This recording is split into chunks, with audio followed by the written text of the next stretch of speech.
Good afternoon, sisters and brothers. I don't know how I'm supposed to follow those presentations. Shane, thanks a lot for the great scheduling slot. This is going to be tough to follow. Good afternoon, folks. I'm Charlie Braico. I'm the president of NABET-CWA.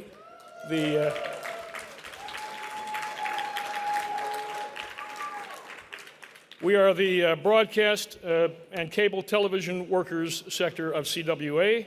Our sector represents nearly 15,000 employees at a wide variety of TV and radio stations all across the United States, and we continue to extend our jurisdictional and representational reach to both cable television and now on streaming platforms.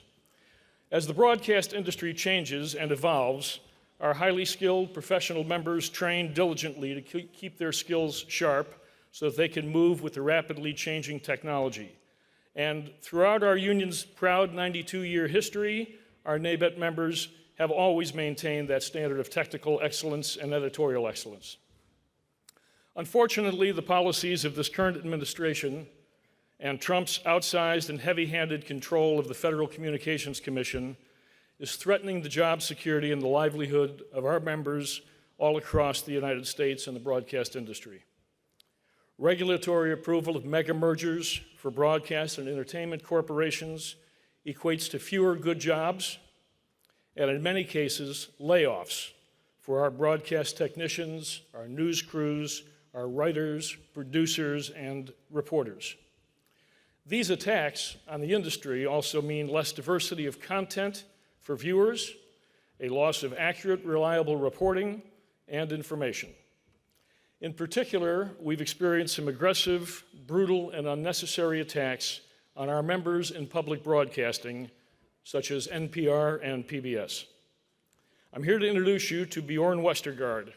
Björn is a senior software engineer at National Public Radio, NPR's headquarters here in Washington, D.C., just a few blocks away from where we are meeting today.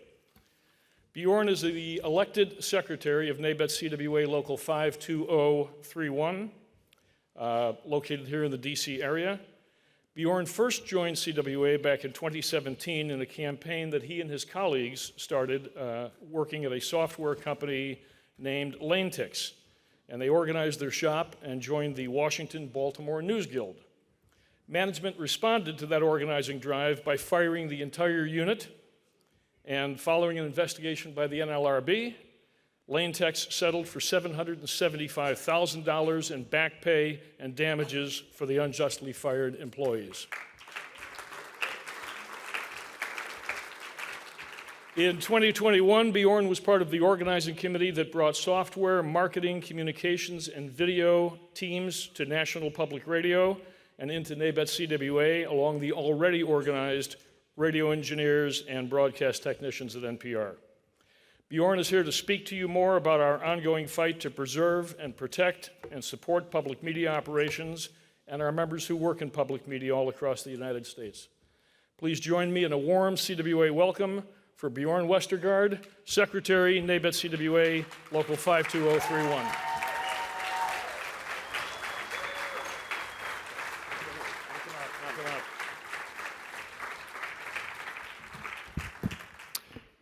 Good afternoon, CWA family. Thank you so much for that introduction, President Braico. As Charlie said, I just had to walk a few blocks from my desk near the Tiny Desk. Do you guys know about the Tiny Desk? To be with you here today. My coworkers and I are the ones who write the software that get the content from your local stations onto your phone, onto your computer, onto your smart speaker. And we are very, very proud to be members of the CWA, bargaining our second contract at the end of this year.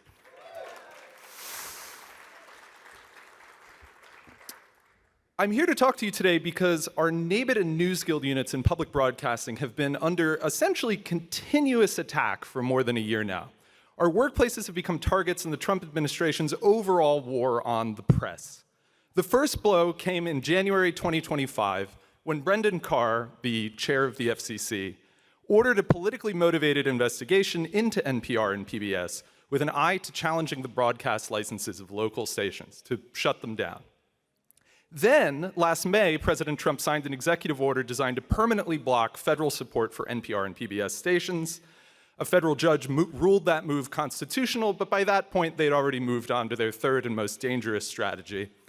The president began hectoring legislators with anti-public media talking points straight from the Project 2025 playbook, the exact playbook that he tried to distance himself from on the campaign trail.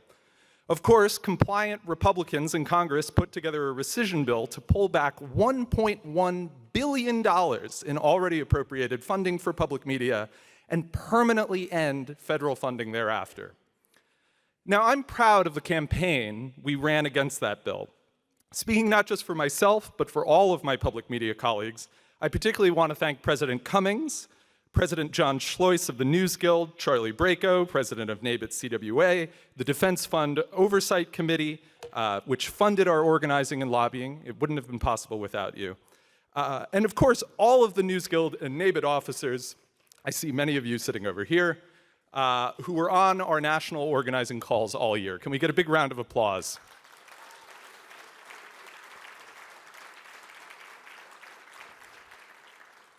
We did not get exactly the outcome we wanted, but we built ties that will serve us well in the fight to come. Thank you as well to those members of Congress who are here with us today, all of whom spoke out and voted against rescission. Can we get a really big round of applause for that? I wish I could say the same for all of your colleagues, but unfortunately, in the critical vote in the House that would have killed the bill, 4 Democrats didn't show up.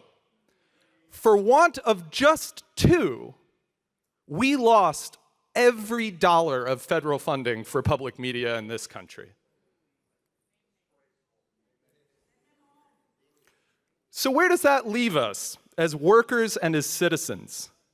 Well, on Wednesday last week, my coworkers and I said goodbye to 38 NPR journalists, leaving through a combination of buyouts and layoffs. The situation's no better at PBS. The Network Operations Center in Northern Virginia, which serves stations in all 50 states, will be shuttered by the end of the summer.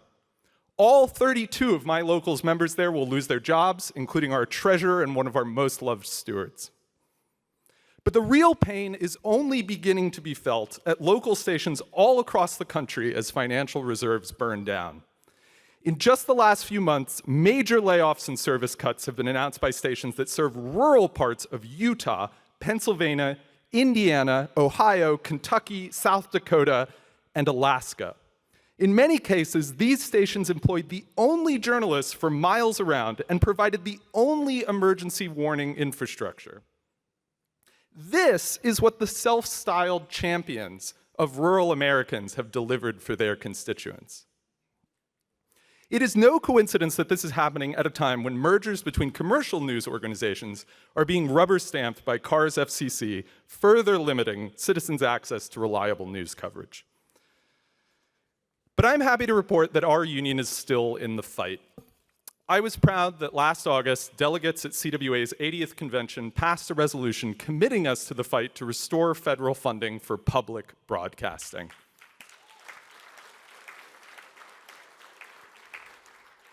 Despite all the setbacks, rank-and-file CWA members have been mobilizing, submitting testimony to Congress, walking picket lines, and holding the line at the bargaining table, all in an effort to protect both our jobs and the local news that undergirds democracy in America. We may be defunded, but with your continued solidarity, we are not defeated. Thank you very much.